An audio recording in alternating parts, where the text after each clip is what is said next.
So ngayon mga kapatid, nandito na naman ako, patuloy na naman ako sa aking krusada na puksain ang mga maling aral ng mga sikta upang sila'y magising sa katotohanan at mag-study about sa true church founded by our Lord Jesus Christ, which is the only church na ating kinagig na kailangan nating aaniban upang tayo ay makamtan natin ang kaligtasan. So, dito, yung mga demonic na pangaral ng mga sikta ang aking tatalakayin. Pero hindi ko magsasabi na sila ay demonic, sila ay masamang tao kasi yan ay kasalanan. Pero kung sa kanilang ipinangaral, sasabihin natin na demonic ang kanilang ipinangaral. Kasi, imagine, inuusig nila ang iglesia na itinayo ng Panginoong Hesus. Na wala iba kundi ang Iglesia Katolika. So paano tayo makasabi na sila ay Diyos nun? Pero ang simbahan ay katawan ng Panginoong Hesus. Hindi basta-basta ang ginawa sa mga taong umuusig sa simbahan Katoliko. Inuusig nila ang Panginoong Hesus. So walang kwenta ang kanilang pagsasabi na kami ay naniniwala sa Panginoong Hesus. Kasi kung totoo nga sila ay naniniwala, bakit inuusig nila ang katawan? Na hindi naman maaari na maghiwalay ang katawan at ulo. Yan mga kapatid. Kaya ako'y magsasabi na ang mga sikta ay instrument of the devil. Naging instrumento sila sa masamang espiritu. Pero kung sila ba ay masama, hindi. Yung personal nila ang pagkatao, hindi. Kasi tayo ay likha ng Diyos. Meron lang na biktima ng dyablo, kaya nangaral ng mali o nangaral ng demonic na teaching. Tulad ng sinasabi sa Seventh-day Adventist, ng Santo Papa ay 666, nagdadala sa numero ng halimaw. Tulad ng saksi ni Jehovah na sinasabi na ang Panginoong Hesus ay hindi Diyos. Ang Panginoong Hesus ay hindi ipinako sa krus, kundi ibinitay lang sa kahoy. Tulad ng sinasabi ng Baptist na walang kwenta, hindi kinakailangan ang baptism upang makamtan ang kaligtasan. At marami pang sikta. Lalo na sa Mormons na aking tinatalakay, mga 3 days now. Ngayong araw na ito, ngayong gabi nito ay ang ikatlong gabi sa aking pantalakay sa Mormons. Kasi mga kapatid, kawawa ang naging kaanib sa mga sikta. Kawawa. Kaya ako'y magsumikap na sabihin na ang ipinangaral ng mga sikta maliban sa kanilang kinokopya sa simbahan Katoliko, ang lahat na kanilang ipinangaral ay demonic. Hindi naman tayo pwede magsasabi na kanila yan. Okay. Ang Panginoong Hesus ang nagbayad yan. Ang banal na espiritu. Kaya atin niyang ipahayag, atin niyang i-explain sa iba. Na aking basahin mga kapatid, ang sinasabi sa banal na espiritu na siyang gumagabay ngayon sa simbahan. Ating basahin ang 1 Timoteo 4:1, itong sinabi. Ang espiritu tinaw nga nag-ingon na may mga tao nga mamiya sa ilang pagtuo sa umaabot nga panahon. May ilang sundon o ang mga makakong espiritu o ang mga pagtulunan sa mga yawa. Imagine. So, walang duda mga kapatid, ang lahat ng mga ipinangaral ng mga sikta maliban sa kanilang kinokopya sa simbahan Katoliko, yan ay demonic. Maliban sa ipinangaral ng simbahan tulad ng Seventh-day Adventist, nangaral sila about Trinity. So, yan ay tama. Pero kung masasabi na sila na ang simbang Katoliko ay nagsamba ng Diyos-Diyosan, yan ay demonic. Kasi paano maging mali ang katawan ng ating Panginoong Hesus? Na hindi man mangyari na ang ulo hindi sundin sa kanyang katawan. Kung ang ulo ay nais niya magpunta dito sa right, ang katawan ay magpunta sa right. Hindi siya pwede magpunta sa left. Baka maghiwalay ang ulo at saka maputol ang ulo sa katawan. Yan mga kapatid. So, wala tayong lipod-lipod na magsabi na ang mga founders ng sekta ay instrument of the devil. Kaya, kawawa ang kanilang naging membro. So, yan ang aking pagsikapan na mapuksa ang mga malinhanan ng mga sekta upang kahit ilan lang, mayroon akong matulungan na maibalik sa simbahan na tinayo ng Panginoong Diyos. Kasi yan ang ipinahayag sa ating Panginoong Diyos sa pamagitan ni St. James. Ating basahin mga kapatid ang Santiago 5:19 hanggang 20. Na kung mayroong makatulong upang may balik sa simbahan o sa katotohanan ng isang tao, siya ay nagligtas sa kanya sa impyerno. Ating basahin mga kapatid ang Santiago 5:19 hanggang 20. Ito ang sinabi. Mga igsoon, kung sa kaniyo may sala gikan sa kamaturan o may makapabalik kaniya, angay ninyong isayran nga kadtong makadani sa usa ka makasasala gikan sa iyang pagkadautan, magluwas kaniya sa kamatayon. Imagine, magluwas sa kaniya, magligtas sa kaniya sa kamatayan. Ano ba ang ibig sabihin niya? Na ang lahat ng tao ay dumaan man sa kamatayan. So, ang ibig sabihin niyan mga kapatid, yung ikalawang kamatayan na sinasabi sa pahayag 20:14. Tuloy. Angay niyo isayran nga kadtong makadani sa usa ka makasasala gikan sa iyang pagkadautan, magluwas kaniya sa kamatayon o daghang mga sala ang mapasaylo tungod kaniya. Kaya ako'y magsumikap na magsabi, mag-explain at magsabi na ang mga founders ng sekta na umuusig sa simbahan na itinayo ng Panginoong Hesus are all instruments of the devil. Walang duda. So, magsumikap tayo, no? Tayong mga Catholic Faith Defender, kasi ako ay Catholic Faith Defender pa rin. Doon ko sa Davao City na, sa St. James Paris. So, dito, or tayong mga Catholic Faith Defender, magsumikap tayo. Kahit anong mangyari, wala na isipin, ano pa, pera pa, o ano, wala na.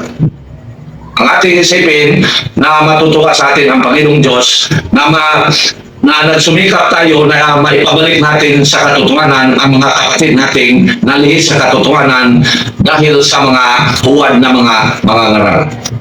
Yan mga kapatid. So, bago yan, ang ating tatalakayin ngayon ay yung ipinangaral ng Mormons na mayroong tatlong kaharian sa langit, no? Mayroong kaharian ng Ama, ang Anak, at ang Espiritu Santo. So, ito mga kapatid, no? Natalakay ko na yung ang mga ipinangaral ng Mormons na napaka-demonic, no? Grabe. Kagabi mga kapatid, grabe ang aking tinalakay sa kanila ipinangaral. Yung sinasabi ng Mormons na ang Diyos ay galing sa tao. Grabe, no? Mapurog ako ang lawas gabi eh. Imagine, sinasabi nila na ang Diyos ay galing sa tao. Na nailibid bilang Diyos. Na ang God the Father ay sa simulan ay tao. Imagine. Napaka-demonic, no? Pero hindi natin ma-blame ang mga taong yan kasi they are all victims of the devil. Kaya, iniwasan ko ang salita ng masakit sa mga tao, sa mga sekta. Ngunit, sasabihin ko na ang kanilang ipinangaral o paniniwala ay demonic. Kasi, pumunta sila sa ipinangaral ng simbahan na itinayo ng Panginoong Hesus. So, paano tayo makasabi na sila ay maka-Diyos? Wala, no? So, ngayon mga kapatid, itong ako din sa Wikipedia, number 6 nila na paniniwala. Ito ang sinasabi nila na mayroong 3 kingdoms. Ibig sabihin, ang Mormons ay nangangal na mayroong 3 kaharian sa langit at ang tao makapasok doon depende sa gaano kalaki ang kanyang pananampalataya. At sinasabi pa rin nila na di bali kung hindi tayo maniniwala sa Ama, sa Anak. Kung mayroon tayong pananampalataya o maniniwala tayo sa Espiritu Santo. Kasi makakapasok ka rin, makamtan pa rin natin ang buhay na walang hanggan kasi doon tayo sa kanyang kaharian. Grabe, no? Grabe, no? Sinisearch ko yan, mga kapatid. Gikaguan ko ng search ng mga sikta na, mga malalaking sikta ngayon sa buong mundo. So, para sa mga Mormons, ito, nasabi ko na yan. Nasabi ko na, no? So, ang ginagamit nila mga kapatid, yung, wala silang litra por litra na ginagamit na mayroong tatlong kaharian. Ang kanila lang ginagamit na dahil mayroong tatlong Diyos. Sa mga Mormons mga kapatid, tatlo ang kanilang Diyos. Dalawa ay galing sa pagiging tao, ang Ama at ang Anak. At ang Espiritu Santo lang ay hindi galing sa tao kasi siya ay Espiritu. Grabe, no? Gilgil tayo, no? So, mga kapatid, ang tanong, totoo ba ang ipinangaral na ni Joseph Smith? Ang sagot, hindi. Kasi si Joseph Smith ay huwad na mga ngaran. Hindi siya kaanib sa tunay na iglesia na itinayo ng Panginoong Hesus. At saka umuusig pa siya. Sinasabi niya na ang kanyang itinayo na grupo ay ang Church of Christ of the Latter-day-Saints. Paano yan mangyari? Na ang simba na itinayo ng Panginoong Hesus according to them, na apostasy. So paano mangyayari na sila na ang simba na itinayo ay hindi ng Panginoong Hesus ay hindi kailanman maging apostasy kasi katawan ng Panginoong Hesus. Paano maging apostasy yan? Katawan ng Panginoong Hesus, sabihan nila na apostasya. Ibig sabihin, nahiwalay sa ulo. Grabe, no? Ang sagot mga kapatid, isa lang ang kaharian ng Diyos. At malinaw yan ipinahayag sa banal na kasulatan. Ating basahin una ang sinasabi ng ating Panginoong Hesus na isinulat ni St. John sa kanyang Ebanghelyo, ang Juan 14:2. Ito ang sinasabi. Sa balay sa akong amahan, adunay daghang mga lawak. Umadto ako aron pag-andam og dapit alam kaninyo. Kung dili pa kini tinuod, dili ko unta kamo sultihan ini. Sa balay sa akong amahan, adunay daghang mga lawak. Umadto ako aron pag-andam og dapit alam kaninyo. Ibig sabihin, isa lang ang kaharian ng Diyos. Hindi tatlo. Kasi ang sinasabi ng mga Protestant ng Mormons na tatlo ang Diyos na tinatawag nilang Godhead ay maling pananampalataya o paniniwala kasi sa banal na kasulatan malinaw na pinayag na there is only one God. Galatia 3:20. Apan gikinahanglan lamang ang tigpataliwala kung may duha ka tao, apan ang Dios usara. So paano maging tatlo ang kaharian sa langit na ang Diyos ay iisa lang? So grabe ka demonic ang ipinangaral ni Joseph Smith, no? Pero hindi tayo magkondina sa kanya kasi siya ay biktima lang ng dyablo. Siya ay likha ng Diyos. Siyempre, ang Diyos ang tagapaglikha sa lahat ng tao. So, hindi natin ikondina bilang tao si Joseph Smith. Ngunit, dahil siya ay nalinlang ng dyablo, kaya sasabihin ko na ang kanyang ipinangaral ay ayon na sa kalooban ng dyablo. Yan, no? So, malinaw. So, isa lang ang kaharian ng Diyos sa langit. So, napakabaluktot ang ipinayag ni Joseph Smith. At yan ang aking pagsumikapan o pagsumikapan natin mga Catholic defender na mapuksa ito upang ang kanyang mga membro ay magising sa katotohanan at umalis sa kanilang grupo. At dahil dyan, sila ay maibalik sa katotohanan. At tayo ay nagligtas na sa kanila sa lawak ng apoy. Kasi ang impyerno mga kapatid, nakibasahin na ang ikalawang kamatayan. Sinusay ha, pahayag 20:14 itong sinabi. Unya gitambok ang kamatayon ug ang Hades ngadto sa linaw nga kalayo, kining linaw sa kalayo mao ang ikaduhang kamatayon. Napakalinaw.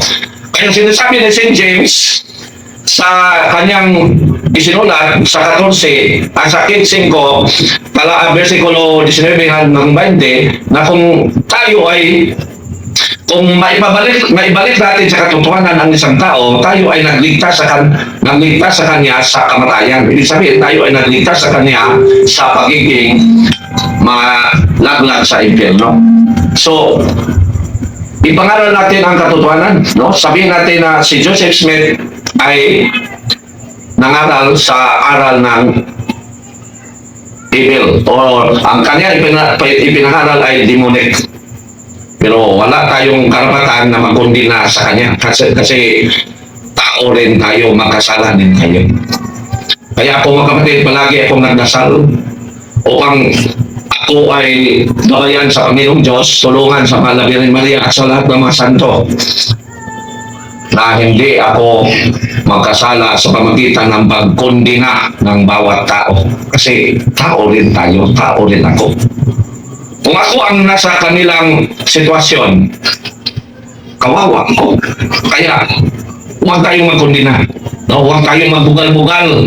Hindi tayo masina sa iba. Wala. Be a true Christian. Just be a true Christian. So, being a true Christian, being a steward. Kasi yan ang topic ko, no? Doon sa Samal ako nag-lecture kasi Davao City na ako nga sa hindi, kaya kinukuha na ko nila na lecturer. So, stewardship ang ibinigay ko sa kanila. So, binabigyan kong halaga o gi-focus ko yung pagiging steward natin sa mga ipinangaral ng Panginoong Hesus, no? Yung sa creation, being a steward about creation, being a steward about the family, being a steward about yung sa environment, creation or environment, being a steward of the words of God. So, binigyan, in-explain ko sa kanila yan, no? Kasi yan ang gusto nilang topic. Now, mababasa rin natin mga kapatid sa San Mateo 6:33 na ipinayag ng Panginoong Hesus na there is only one kingdom of God. At ibasahin ha? Upang maintindihan sa lahat, lalo na kung mayroong mga protestante o mormons na makapanood sa aking video. So, San Mateo 6:33, ito ang sinasabi. Apanunahan ninyo pagpangita ang gingharian sa Diyos o pagkinabuhi kamo uyon sa iyang kabubuton o ang ubang mga butang ihatag niya sa ninyo. Apanunahan ninyo pagpangita ang gingharian. Ibig sabihin, singular. There's only one kingdom of God. Hindi sinasabi rito na unahin ninyo ang paghanap sa mga kaharian ng Diyos. Wala. Walang ganun na naisulat sa banal na kasulatan. Kaya mali-mali ang ipinangaral ni Joseph Smith. Mali-mali ang pinaniniwalaan sa mga sikta. Mali-mali. Kasi isa lang ang kaharian ng Diyos. Kasi isa lang ang Diyos.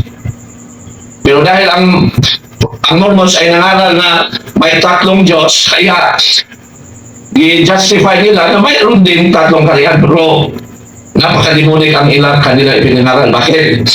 Sinasabi nila, sinis ko yan. Kaya open ako dito sa Facebook na hindi bali kung hindi ka maniwala sa Diyos Ama. Hindi bali kung hindi ka maniwala sa Diyos na Anak. Pero huwag mong itakwil lahat. Kaya mayroon kang isang mayroon kang isang kaharian na mapasukan. Hindi bali kung maniwala ka sa Anak at sa Espiritu Santo. Huwag lang yung tatlo kasi kailangan mayroong isa upang mayroon kang mapasukan. Hindi baling hindi ka maniwala sa Espiritu Santo at saka sa Diyos Ama. Huwag lang yung tatlo. Huwag lang yung sa Anak upang mayroon kang mapasukan. Yan ang kanila yung so nakalimunik. So mali, no? Isa lang ang kaharian ng Diyos mga kapatid. At malinaw din niya ipinayag sa Ebanghelyo ni San Marcos sa chapter 10 verse 14. Atin rin mas basahin ha. Sa pagkalingwat ni Jesus nini, nasuko siya og mingon sa iyang matinunan, pareha kanako ang mga bata, ayaw silang dide. Kaya ang gingharian sa Diyos ila sa sama nini mga bata. So hindi sinasabi rito na ang mga kaharian ng Diyos, hindi. Walang ganun. Kaya malinaw na isuliman kindamugan. Why? Because there's isuliman ka. Ito pa, mayroon pa rin sa Ebanghelyo ni St. John, chapter 3, verse 3. Ito ang sinabi. Si Jesus dito ba, sultihan ko ikaw, walay makakita sa gingharian sa Diyos, gawas ko na tao siya pag-usap. Dito mga kapatid, malinaw. Sinasabi ng mga Mormons na hindi kailangan ang baptism sa kaligtasan. Yan ang kanilang argument. Pero dito, anong sinasabi ng Panginoong Hesus? Sinasabi ng Panginoong Hesus, sultihan ko ikaw, walay makakita sa gingharian sa Diyos, gawas kung siya matao pag-usap. At yan ay patungkol sa baptism. Pero anong ipinangaral ng Mormons? Hindi bali kung may baptismo wala. Kasi ang Panginoong Hesus ay nagpakamatay na sa cross para sa lahat ng tao. Ito pa, kung maniniwala kayo o hindi, mag-inulsol ka mo o dili, walang problema kasi gitubos na sa Ginoo ang inyong mga sala. So, ang kaharian ng Diyos ay only one. So, sinasabi pa nila na ito sinasabi ko na, pero ating balikan na ang pagtuo sa ating Panginoong Hesus o sa Diyos Ama hindi kinakailangan. Pero ang tanong, tama ba sila? Ating basahin mga kapatid ang Marcos 16:15. So, malinaw na demonic ang ipinangaral ni Joseph Smith. Kasi ipinayag niya na ang paniniwala sa Panginoong Hesus ay hindi kinakailangan. Ang importante ay mayroong isa ang sa Holy Spirit kasi doon tayo papasok sa kanyang kaharian. Sabi, yan ang aral ng mga Mormons. Pero contradiction yan. That is why I said demonic ang aral ni Joseph Smith kasi malinaw na pinayag dito sa Ebanghelyo ni San Marcos. No? At basahin ng Marcos 16:16. Mingon siya kanila, panglakaw kamo sa tibok kalibutan o gisangyaw kinimayong balita ngadto sa tanang mga tao. Ang mutuo o magpabautismo maluwas apan ang dili mutuo silutan. Napakalinaw. Pero ano ipinangaral nila? Hindi bali kung may bautismo o wala. Kasi ang Panginoong Hesus ay nagpapako sa cross para sa ating kaligtasan. Nang matapos ang Panginoong Hesus ipinako sa cross, tayo ay ligtas na. Maniniwala man ng isang tao, hindi. Siya ay ligtas na. Sabi, no?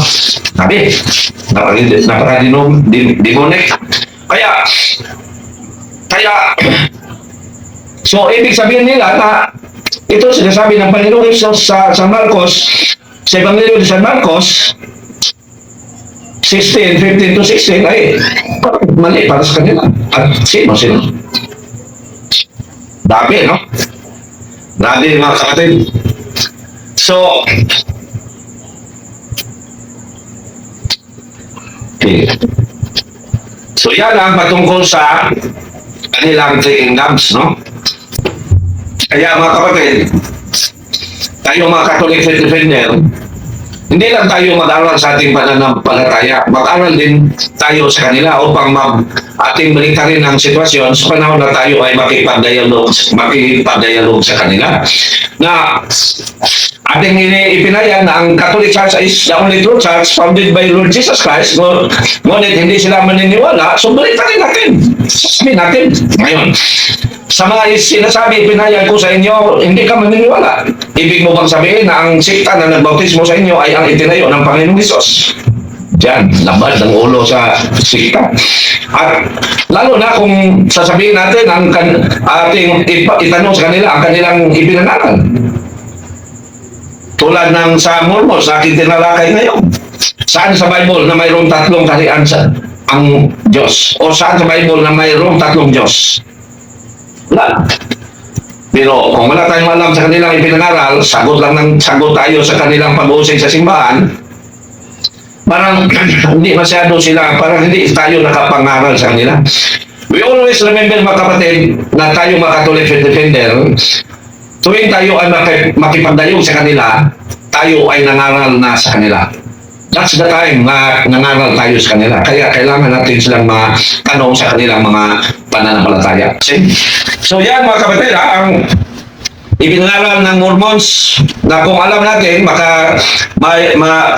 mayroon tayong matagpo o makatagpo na Mormons, tanungin natin, brad, nangaral kayo sa mga Katoliko.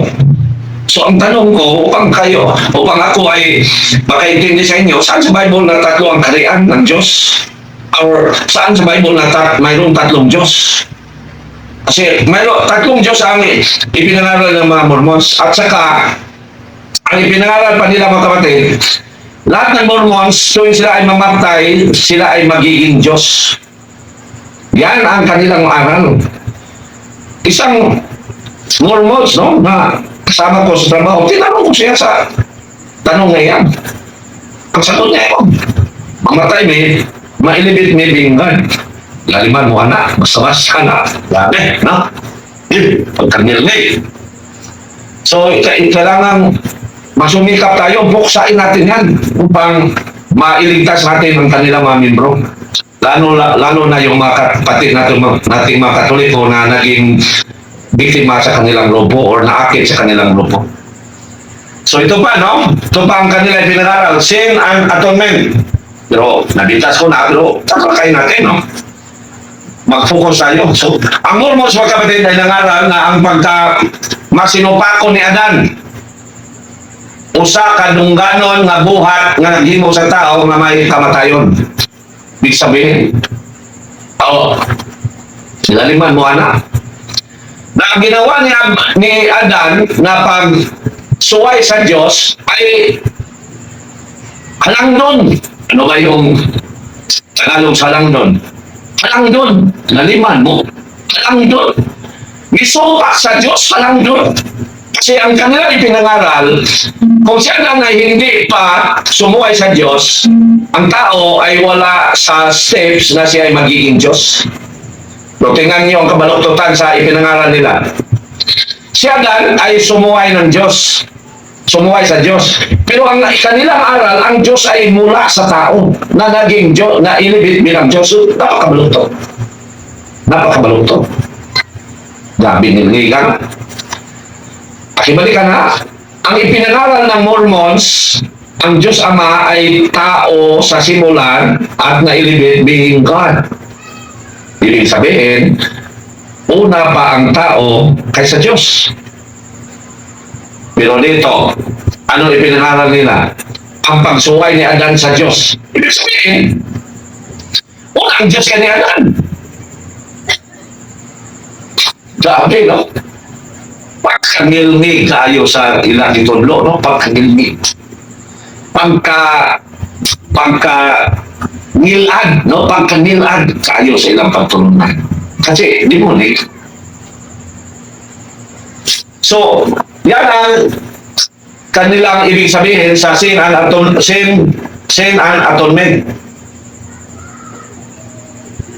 Yes, no? Sildi anadon.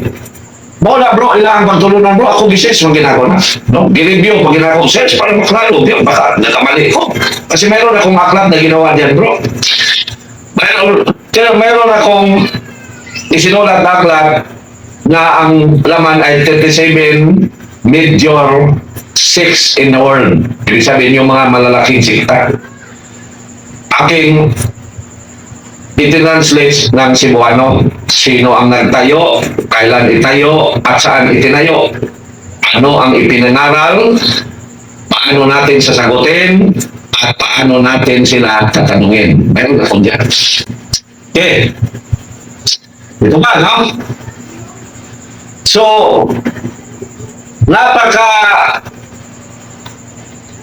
demonic ang ipinangalan nila na mabuti ang ginawa ni Adan sa pagsuway sa Diyos. Kasi akibalikan ang kanilang rason na kasi kung si Adan ay hindi pa sumuway sa Diyos, ang tao ay walang steps na siya ay magiging Diyos tuwing siya ay umalis sa mundo. Yan ang kanilang ipinangalan, no? So, okay.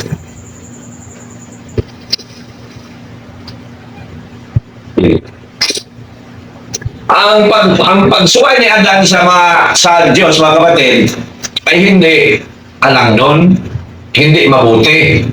Kasi yan ay nagbigay ng kasakitan sa lahat ng tao. At ibasahin mga kapatid, Genesis 6:16-19. Na dahil sa pagsuway ni Adan sa Diyos, ang tao ay sinabihan ng Diyos na magtiis ka para mabuhay ka. Ito ang sinasabi, ha? Genesis 6:16-19. So, grabe, no? Grabe ang ipinangaral ng Mormons. Grabe, biktima sa Diablo, no? Ito, 3:16-19. Ito ang sinabi. Okay. Magpatulo ka sa singot sa disguise, no? Umingon siya sa babae. Dugangan ko ang imong kalisanan, inig panangkon mo. Ug ang kasakit nga imong bation, inig panganak mo, inig panganak nimo. Ilaliman mo ana, ang antos na noon ang inahan. Ug ang kasakit nga imong bation, apan bisan panini mangandoy ka gihapon sa imong bana ug siya mo ay magbuot kanimo. Unya mingon siya kang Adan. Sanglit nagpadani ka man sa imong asawa ug mikaon ka sa bunga sa kahoy nga gidili ko kanimo. Matinunglo ang yuta tungod sa imong gibuhat, maghago ka pag-ayo sa tibuok mong kinabuhi. Una pa kini mo hatag og igong abot alang kanimo. So, paano maging maganda ang nagawa na ang resulta sa ginawa ni Adan? Muturok sa yuta ang masampinit o masangbot alang kanimo o mapugos ka pagkaong tanom sa kalasangan. Magpatulo ka sa singot o maghago pag-ayo, una pa mo hatag kanimong abot ang yuta hangtod mo balik ka sa yuta nga gigikanan mo. Kini mo kagikan sa yuta o sa yuta ka pauli. So paano natin mapaniwalaan ang sinasabi ng Mormons na maganda ang ginawa ni Adan sa pagsuway niya sa Diyos? Baluktot, no? Sabi nila, ang Diyos ay galing sa tao, ngunit dito, si Adan sumuway sa Diyos, si Bisas. Dabi. Napakagilad na aral, no? So, ito pa mga kapatid, na dahil sa pagsuway ni Adan sa ating Panginoong Diyos, ang tao ay mayroon ng kamatayan. Ating basahin mga kapatid ang Roma 5:12. Roma 5:12. Ito ang sinabi. Nakasunod sa kalimutan ng sala, pinagi sa usa ka tao, ug ang sala nagdalag kamatayon. Busa ni kailap ang kamatayon ngadto sa tanang katawan, kay nakasalaman ang tanang tao. Malinaw. Na dahil sa kasalanan ng isang tao, lumaganap sa lahat ng tao ang kamatayan. So, sanang maganda sa ginawa ni Adan. Na siya ay nagpadala sa kanyang asawa na siyang nalimbungan o na lalindang ng dyado. So, sanang tama dyan. Sabi Mormons, sabi si Joseph Smith, no? Sabi, siya ay 39 years old lang, patay na. No? Kasi sinilang si Joseph Smith noong 1805 at namatay siya 1844. Kaya 39 years old lang siya, patay na. So, baka Diyos lang ang may alam, no? Bakit maikli lang ang kanyang buhay o panahon dito sa mundo. So, ito ba?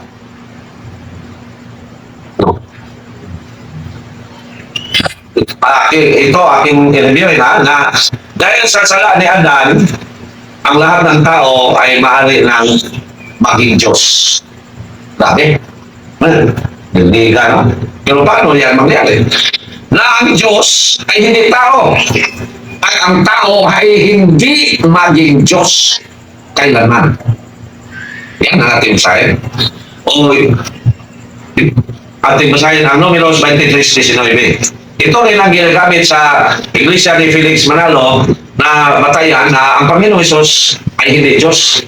Kasi ang Panginoong Hesus daw ay tao. Ating basahin ha? 23:19. Ang Diyos dili tao, busa dili siya mamaka. Dili siya anak sa tao, busa dili mausab ang iyang una-una. Bisan unsay iyang isaan, buhaton niya. Musulti siya og nahimo kini. Ang Diyos dili tao. So paano maging Diyos ang isang tao kung siya ay maging kaanib sa Mormons? Ang Diyos ay hindi tao. Ang tao ay likha lang ng Diyos. Ang Diyos ay walang simulan at walang hangganan. At ibasahin mga kapatid, Salmo 90. Na ang Diyos ay walang simulan at walang hangganan. So, paano siya nagmula sa tao? Grabe. Pagkabilngig. Ito, atin tayo ha, Salmo 92. Sa wala mo pa buhata ang kabukiran, o sa wala pa nimo himua ang kalibutan, Diyos ka na. Walay sinugdan o walay katapusan. Wala pang kalibutan, Diyos na siya. Pero kung siya, ano yung pinangalan ng mga Mormons? Ang sanlibutan ay nandyan na bago pa ang Diyos. Tinalakay ko na yan, no? Yan ang aral nila. Ang sanlibutan ay nandyan na bago pa ang Diyos. Ang ginawa na lang ng Diyos, inarrange niya ang nasa loob ng sanlibutan. Grabe. Pagkagilgi, kainin. So, mali-mali si Joseph Smith sa kanyang ipinangaral na ang tao ay siyang simulan sa pagiging Diyos. Kasi ang tao ay hindi maging Diyos o ang Diyos ay hindi tao. Okay. Christian, bro, ngayong gabi napakyas daw ang Katoliko, ang mga obispo, mga pare, kay wala nila matudlo na mahimong maayong politiko ang mga Katoliko. Kay nagang politiko, mga Katoliko sa mga Catholic school, yes, ato rin tatalakayan ha. Sa Pilipinas, university sila sa eskwela o kinis ato nason Pilipinas Katoliko, pero mga korap daw sa Katoliko na politiko, napakyas daw ang tudloan Katoliko, mga obispo, mga kaparian, no? That is only an imagination of all Protestants. Mga kapatid, ang simbahan ay hindi makadikta sa buhay ng isang tao. Pero mangaral siya ano ang dapat gawin ng isang tanib ng simbahan o Christian. Pero kung ang tao, ang kanyang membro ay hindi makinig sa simbahan, hindi siya dapusin ng pare o obispo upang siya sumunod sa simbahan. Hindi.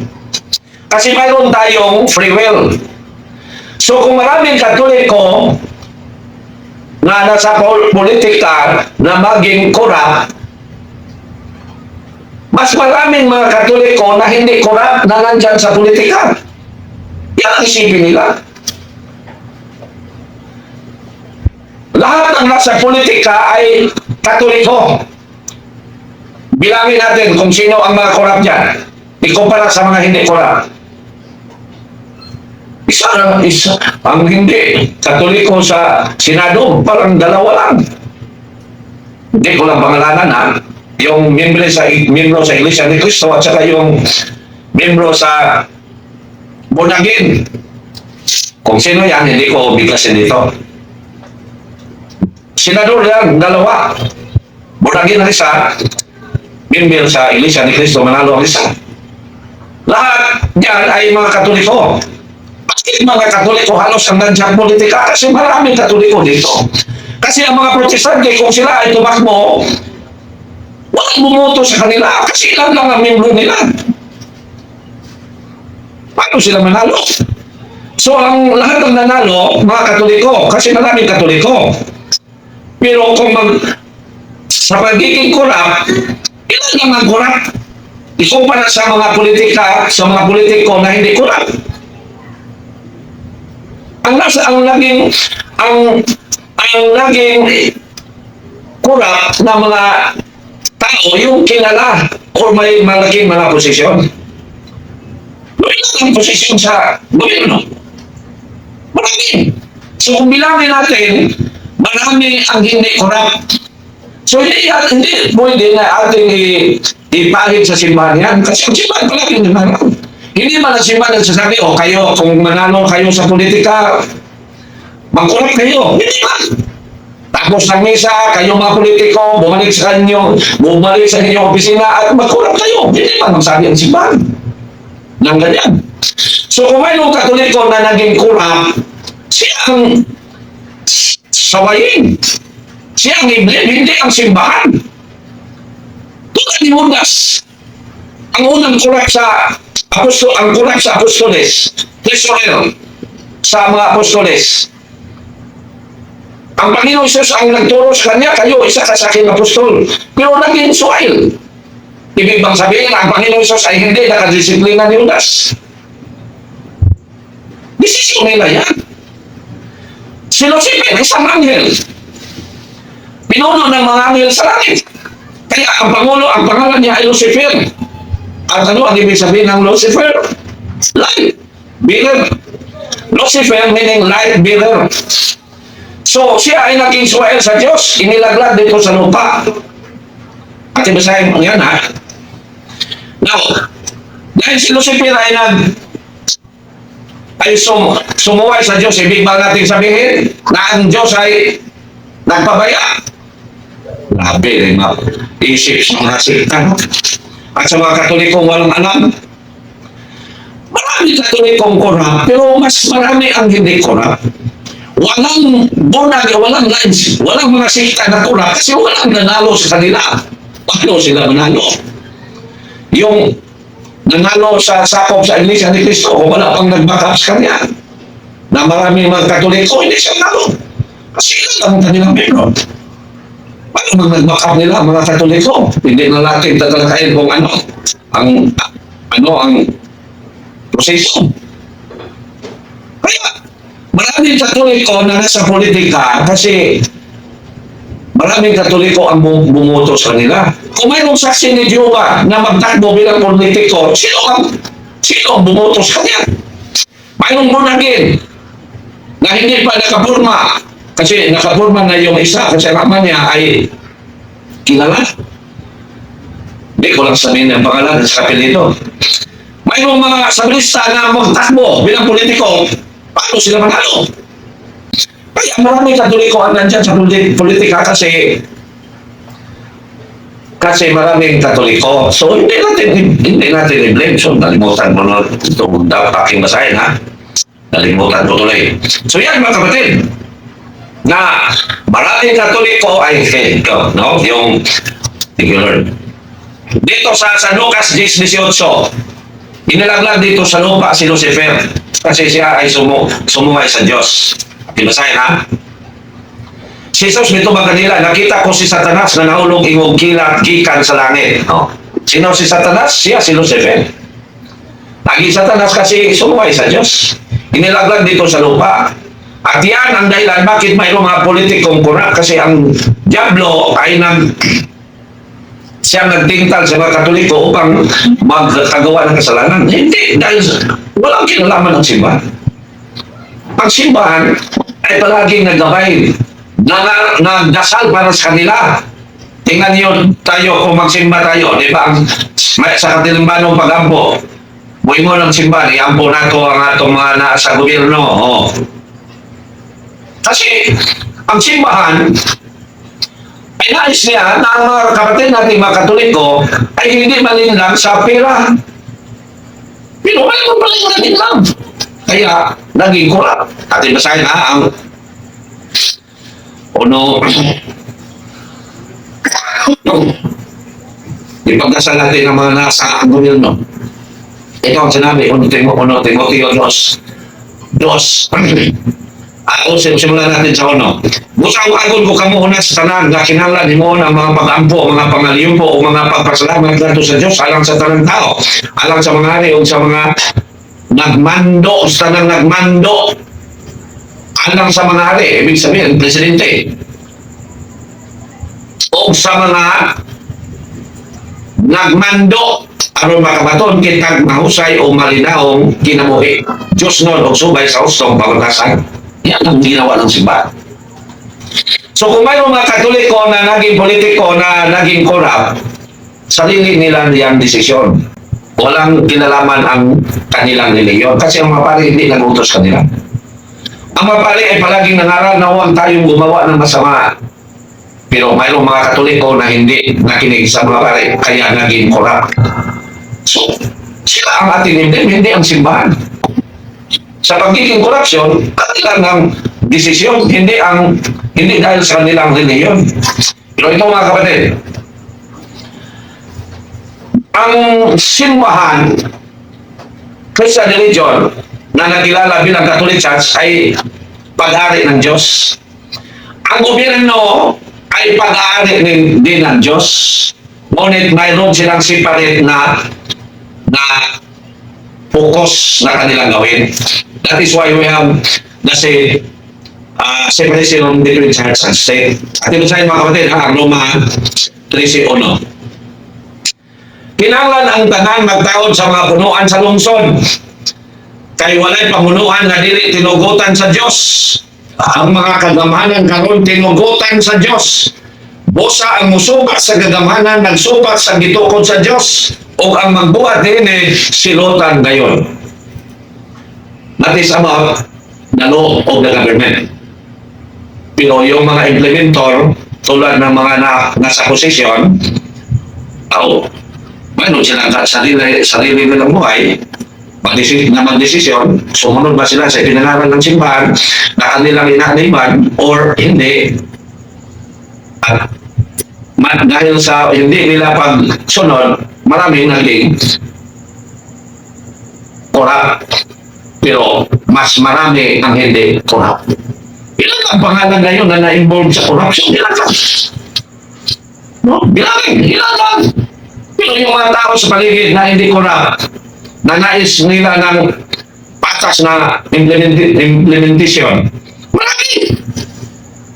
Kaya, hindi natin i-blame ang simbahan kasi ang simbahan ay hindi nagkulang.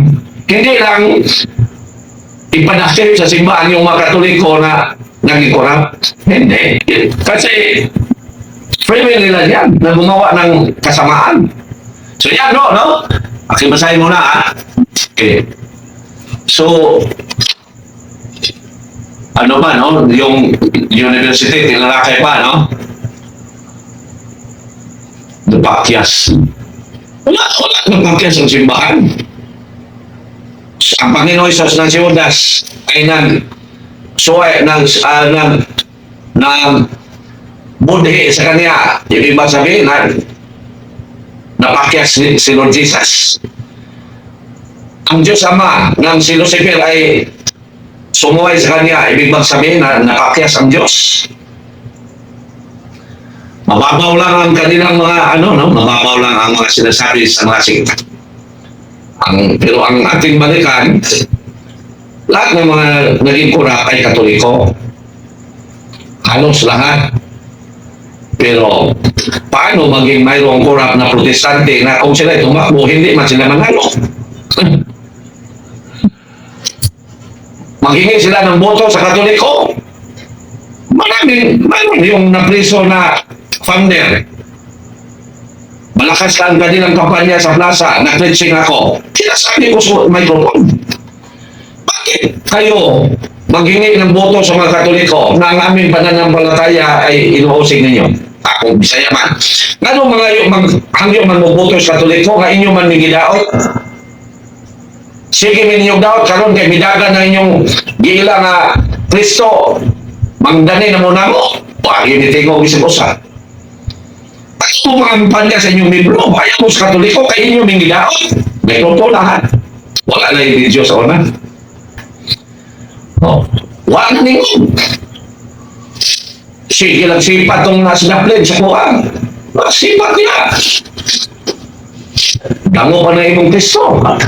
Na imong Jesus. Dali baba Biblia. Wala. Di, nabili. Kahit kami ako dito, ikuhan ako sa Pritse Madulingo, kay mo, suroy man dahil sila diya sa mga tao nga maminaw na mo, hatag man dahil masahon. Yan ako kayong mangka sa kuhan na, boat, pastor, ano na yun, ako kayong ngalan, ako ino ba yung mga panyamanus Katoliko, inyo man nigilaw. Inyo na sa may pagutoko niya, pag humanan nakutog na sa ninyo among reliyon. Huwag na ninyo. Sipat, mga babae sipat. Tanaw ko na ako. Dukok lagi. So wala mga igso, no? Wala, ang simbahan, walang kinalaman sa mga ginawa ng mga sa mga Katoliko na naging korap.